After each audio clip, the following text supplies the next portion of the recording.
Good morning, everybody. Good morning. It is Jerry and Marianne and our coffee shop chicks. We missed you all last week, even though we were doing some great things. We are here today, back in Northeast Maryland, at the Chesapeake Bay Coffee Company. This is our home spot until maybe we'll run around, but we like this place. Anyway, we hope everybody's having a great week. Today is again Friday the 13th. Hello, Shannon.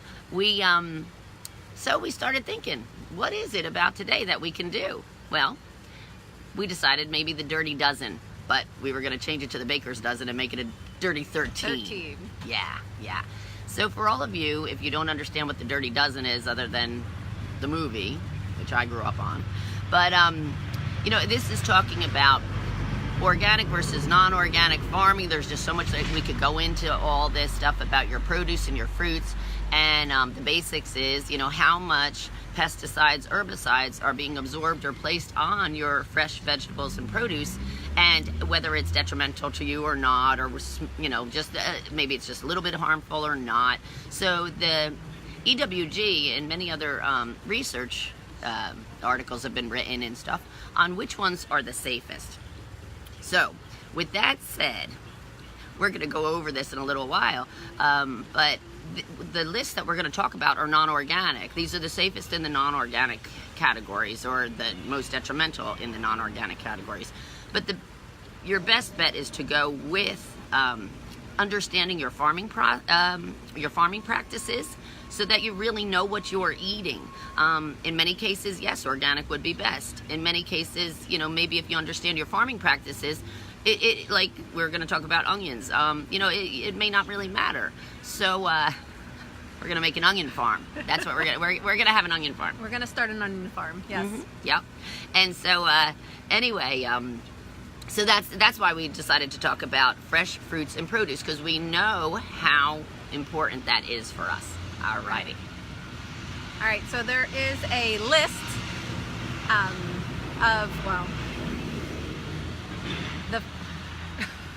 sorry. It's one of those mornings. Jerry was a little late this morning. That means Jerry is got her mind on a lot of things, because Jerry is never, ever late. I'm always late. Yes. Things happen. Yeah. And life goes on. I dilly-dally. So, the Dirty Dozen, or the Dirty 13, we're going to call it today, is a list of fruits and vegetables that really suck up all of the pesticides and herbicides and all the things that farmers put on the produce to protect it. Yeah. To keep you eaten from bugs, viruses, from getting on them, fungicides, or not fungicides, that's one of the things they spray on them, but to keep them from going fungus. I mean, we understand. I mean, you want a healthy crop, right, but trying to avoid eating these in larger quantities is a whole nother ball of wax. Right. And so every year there's a list that comes out with the top, usually 12 or 15, something like that, of all the fruits and vegetables, kind of in a ranking order. So this past year, the top number one fruit that is highly, highly toxic is strawberries, which is really scary because I love strawberries. Mm-hmm. The second is spinach, which I love spinach and strawberry salad. So spinach and strawberry salad. I'm really kind of doomed. You have nectarines, you have apples, peaches, pears, cherries, grapes, celery, tomatoes, sweet bell peppers, and potatoes. Mm-hmm. And then our 13th is just green leafy vegetables like lettuce. It's kind of made out of water. It's in the ground. It's just sucking up everything that's there. Mm-hmm. So those top vegetables are just very usually highly toxic, and the studies that have been done on them are showing, I think the strawberries showed 22 toxic pesticides, chemicals, things like that inside of them. Mm-hmm. Yeah, and it's scary. Yeah, it is scary. Now the EWG, we looking at some different research and different articles, they really stress though, the importance of vegetables and fruits in our diet. So just because strawberries and spinach are highest on this list, we don't want to avoid eating strawberries and spinach. Right. Again, we just want to understand our farming practices. We want to go with organic if that's going to make a difference. Grow your own. I grew my own strawberries. I wasn't too successful on spinach, but strawberries are not very difficult to grow. So definitely you want to keep eating these, but you want to be very in tune to that. You just don't go into the grocery store. Go into be mindful. Go into mindfulness. Be mindful. When you go into the grocery store, if it's 2 for $1, oh my gosh, 2 big things of strawberries for $5, but they are they are not organic. They are not from maybe somewhere that would be in your farming practices that you thought was a wise idea. Don't buy them just because they're cheap. I'm telling you. And then what are some of the things that can happen from eating too much pesticides and herbicides? There's a lot of fertility problems that can come up, men and women.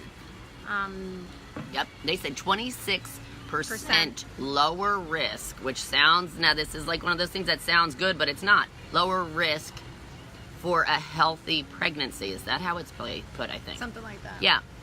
So, in other words, then it's 25% more risk for a woman to have an unhealthy pregnancy or something that's not right with her pregnancy with when there's a lot of herbicides or pesticides that they test and it comes out in the urine and that kind of stuff. And for men, right now, almost, globally, which is, there's a lot to go into this as well, but 50% lower sperm count now versus 40 years ago. Right. It's not just in North America, it's also in other countries as well. But what is happening with fertility? And a lot of it has to do with what we're ingesting or what we're being exposed to. So just be mindful, without a doubt. How about the clean ones to eat that are non-organic? What I have to pull it up only here because I can't memorize. I know them. I can say them off the top of my head, but I might miss them. So, Jared, do you want to do the honors? Sure. So your clean list that you don't have to worry about so much: avocados, pineapples, cabbage, onions, and there goes those onions. And onions have a natural deterrent for absorbing any of the disease processes diseases, and bugs. Because if you're a bug, most likely you don't want to eat raw onions. So you just they onions. You can think of the We're going to see smell how we can grow onions just and mass produce onions. All right, you've got frozen sweet peas and papayas, asparagus, mangoes and eggplant, honeydew and kiwi, cantaloupe, cauliflower, and broccoli. So those are the clean lists. They fall very low on when they're tested for these chemicals. Yes. Now, one thing that's interesting, at least I find it interesting, is I always try to categorize things and try to see why does this have this or that have that. And when you look at the clean list versus the dirty list, it is not difficult to see that the ones that are in the clean list usually have a thicker skin, like an avocado, a pineapple, mangoes, eggplants even. That's a pretty thick skin on an eggplant. So honeydew, the melons, kiwis.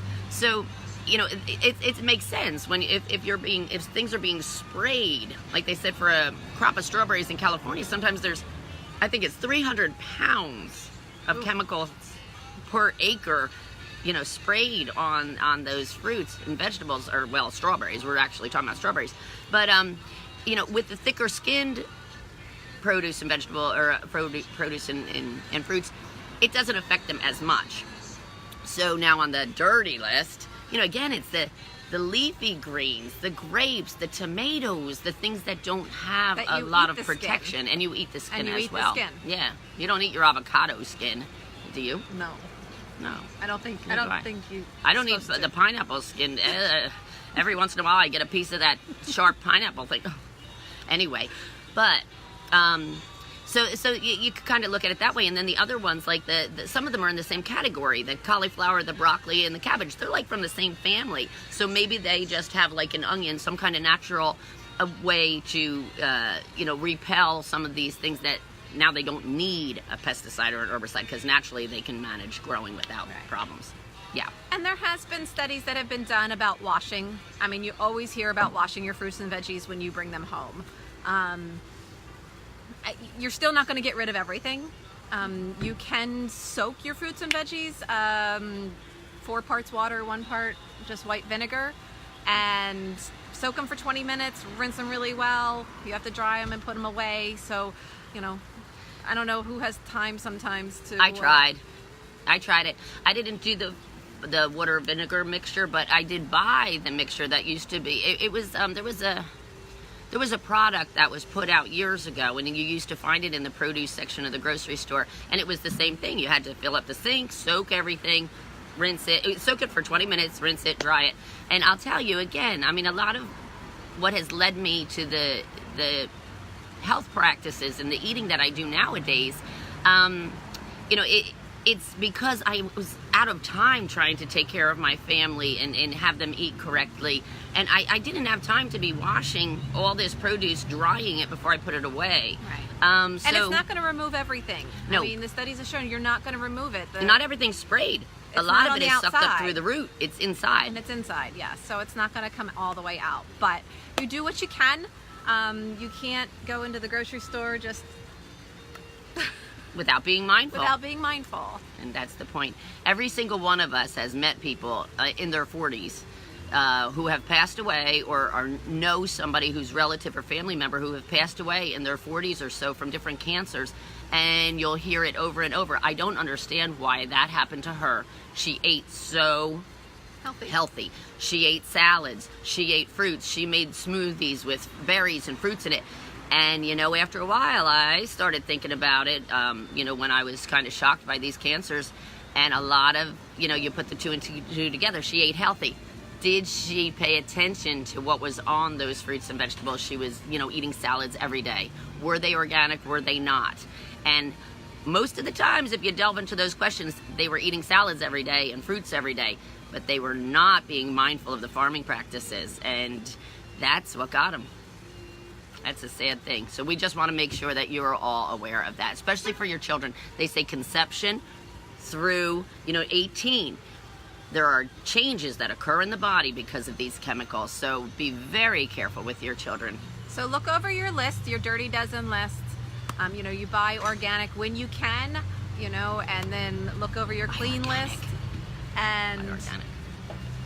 And anyway, there, and still eat your fruits and vegetables. And still eat your fruits and vegetables. Alrighty, just be careful. All right. You guys have a great day. Have a good one. We'll see you next Friday. Bye.